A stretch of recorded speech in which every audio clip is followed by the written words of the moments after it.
तो दोस्तों, एक बहुत ही महत्वपूर्ण घटना घटी है। एक बहुत ही शानदार खबर आई है और अमेरिका में उन्होंने इस खबर को बेसेंट की बाजू का शीर्षक के साथ छापा है। यानी बेसेंट कौन थे? स्कॉट बेसेंट, अमेरिकी वित्त मंत्री।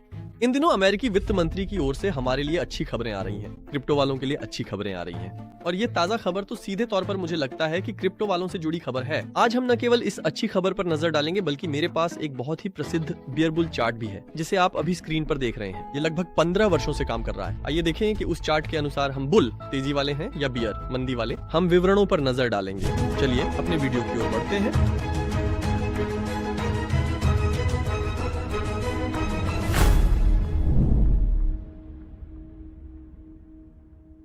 दोस्तों, मेरे वीडियो में एक बार फिर आपका स्वागत है। उम्मीद है कि यह एक मनोरंजक वीडियो होगा। मैं सीधे मुद्दे पर आता हूँ। अभी मेरे सामने बिटकॉइन है जो 50 हफ्ते और 200 हफ्ते दोनों मूविंग एवरेज के ऊपर है। जब बिटकॉइन $80,000 का हो जाएगा तब मैं एक ट्वीट करने वाला था। मैं उसी का इंतजार कर रहा था। अभी आप स्क्रीन पर देख रहे हैं, ये $79,800 है। अगर ये 80,000 हो जाए तो हम लाइव स्ट्रीम में 7 ट्वीट करेंगे। लेकिन एक चीज पर मैं जोर देना चाहता हूँ। जब आप चार्ट देखते हैं तो माफ करें, मेरी आवाज ठंडी कॉफी पीने से मेरे गले में सूजन हो गई है।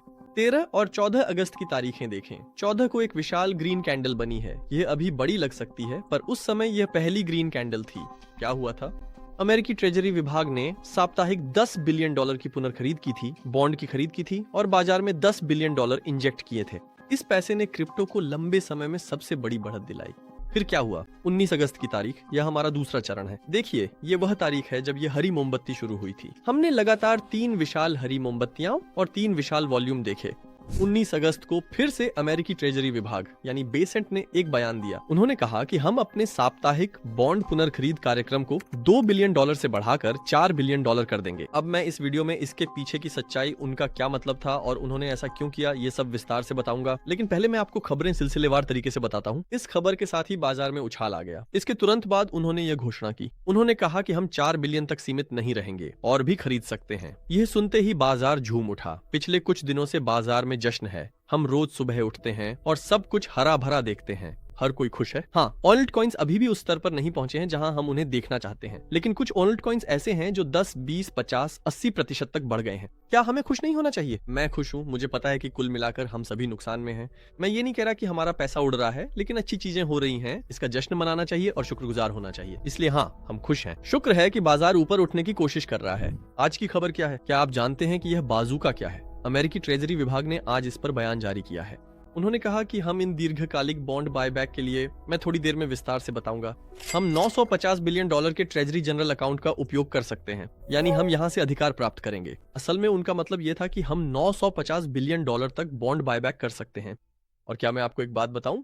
ये खबर अभी तक बाजार में नहीं आई है। कई लोग इसे नहीं समझे। यह अहम घटना है। वैसे भी जब हम वॉल्यूम देखते हैं तो ये काफी सुधर रहा है। अब हम इसकी कुछ चीजों पे नजर डालेंगे। तो खजाना, ट्रेजरी आखिर इस काम में क्यों उतरा? इसके क्या परिणाम होंगे? हम बुल हैं या बियर? हम इन सब पर नजर डालेंगे।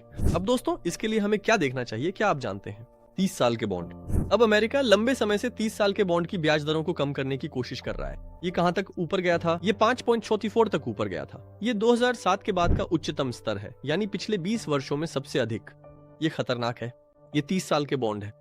मैंने लंबी अवधि के बॉन्ड की बात की। 10 साल, 20 साल, 30 साल। अब अगर 30 साल का बॉन्ड इतना लंबा हो जाए और इसकी ब्याज दर इतनी बढ़ जाए तो क्या होगा? बॉन्ड की कीमत गिर जाएगी। ये इनवर्सली प्रोपोर्शनल है। इसका सरल तर्क ये है कि बॉन्ड यील्ड या ब्याज दर बढ़ने पर कीमत गिरती है और घटने पर कीमत बढ़ती है। मतलब एक पेपर वैल्यू होती है और एक रिटर्न होता है। ये हमेशा व्युत्क्रमानुपाती होते हैं। अब इन बॉन्ड की कीमतों के बहुत ज्यादा बढ़ने की 2 समस्याएं हैं। एक तो दोस्तों, अमेरिका पर पहले से ही बहुत बड़ा कर्ज है। देखिए, ऊपर बाएं कोने में यूएस नेशनल डेट है। अभी ये कितना है? $40 ट्रिलियन।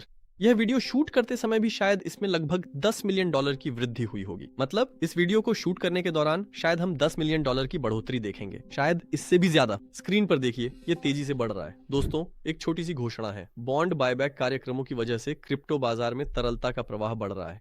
यदि आप तैयार नहीं हैं तो अभी स्क्रीन पर दिख रहे QR कोड का उपयोग करके या वीडियो विवरण में दिए गए लिंक पर क्लिक करके आप 20% कमीशन लाभ और बोनस के साथ बाइनांस पर साइन अप कर सकते हैं।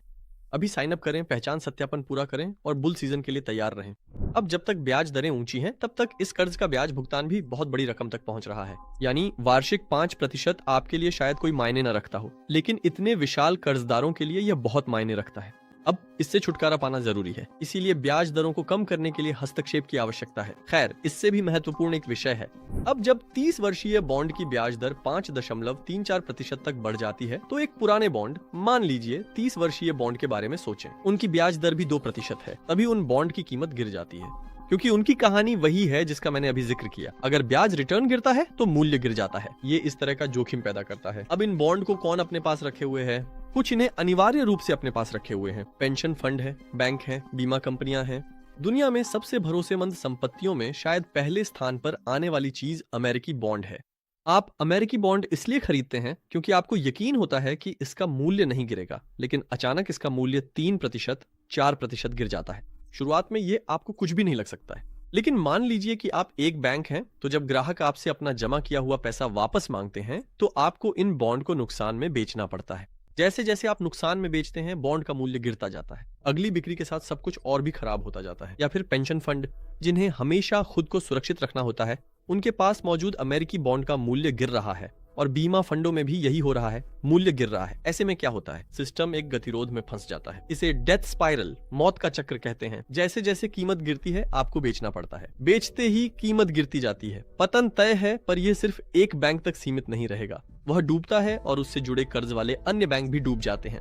अगले बैंक पर ग्राहक टूट पड़ते हैं, यह सोचकर कि हम अपना पैसा बचा लें। उनके टूट पड़ने की वजह से वह बैंक भी डूब जाता है और एक विशाल डेथ स्पाइरल, मौत का चक्र बन जाता है।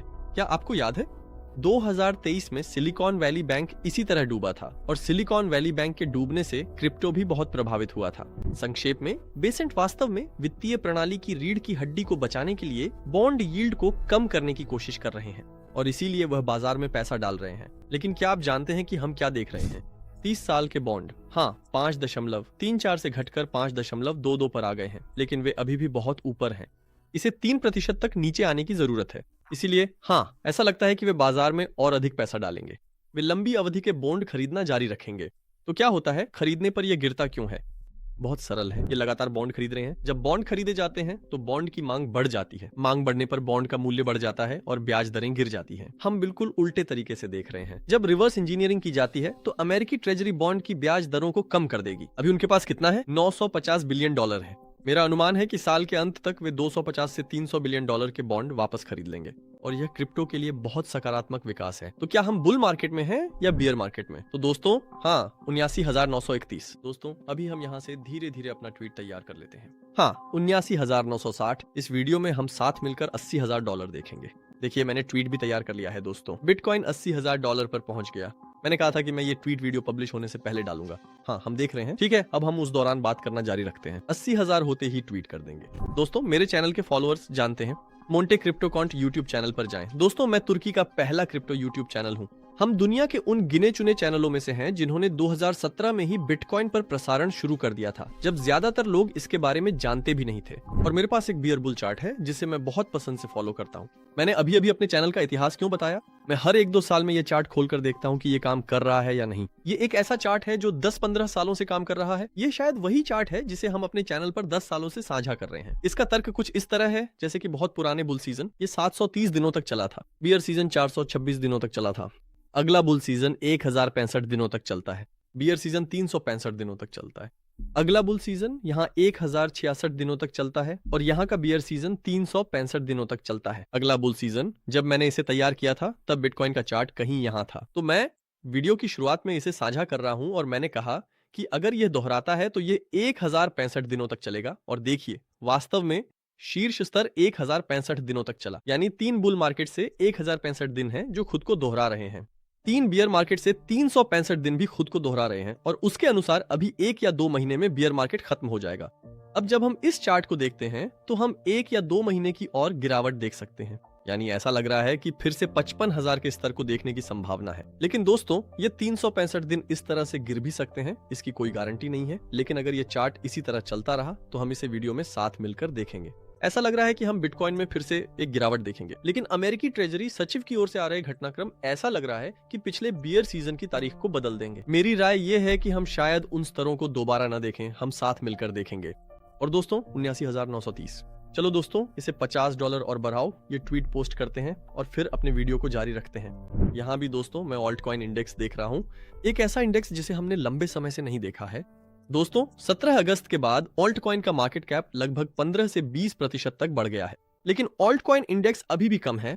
बाजार बढ़ रहा है, बिटकॉइन और एथेरियम में पैसा आ रहा है, पर ऑल्ट कॉइन्स में अभी भी वह उछाल नहीं आया जिसकी उम्मीद थी। नियम यही है, पहले बिटकॉइन फिर एथेरियम और उसके बाद सोलाना, BNB और डॉज में पैसा आता है, फिर ये ऑल्ट कॉइन्स और कम मार्केट कैप वाले कॉइन्स की ओर बढ़ता है। यानी अगर बुल मार्केट आने वाला है तो सब कुछ सही क्रम में है। फियर एंड ग्रीड इंडेक्स 82 पर पहुंच गया है। पिछली बार जब यह इस स्तर पर था तो बिटकॉइन 98,000 से बढ़कर $1,22,000 तक पहुंच गया था, यानी इसमें एक बड़ा उछाल आया था। वीडियो के अंत में मैं सेलर के बारे में बात करूंगा। सेलर की कंपनी माइक्रोस्ट्रेटजी के पास अभी $6.7 बिलियन की नकदी है, यानी डॉलर के रूप में। साथ ही उनके पास करीब $66 बिलियन के बिटकॉइन है। उन्होंने अपने $2 बिलियन के शेयर बेचे। गौर करें कि जिस $6.7 बिलियन का मैंने जिक्र किया उसमें $1.6 बिलियन नकद है, यानी ये किसी भी समय बिटकॉइन खरीदने के लिए तैयार बैठा है। हम जल्द ही सेलर्स की फिर से खरीदारी देख सकते हैं, जिसका मैंने पहले जिक्र किया था। जब सेलर्स बेचते हैं बाजार ऊपर जाता है। हमने उन्हें डिप्स पर बेचते देखा है। सेलर बिल्कुल सीटी के ट्रेडर्स की तरह व्यवहार कर रहे हैं, लेकिन उनके बेचने के बाद बाजार ऊपर चला गया। शायद उनकी टाइमिंग खराब है। मैं अपने वीडियो के अंत में आ गया हूँ। बिटकॉइन $80,000 का नहीं हुआ। बिटकॉइन $80,000 का नहीं हुआ तो मैं वो ट्वीट नहीं कर पाया, पर यकीन है वीडियो के बाद करूंगा। शायद किस्मत में नहीं था। दोस्तों अपने सवाल कमेंट्स में पूछें। आप लोगों से बात करना अच्छा लगता है। चैनल सब्सक्राइब करना ना भूलें। आइए हम सब मिलकर एक शानदार बुल सीजन का आनंद लें। अगले वीडियो में मिलते हैं। अलविदा।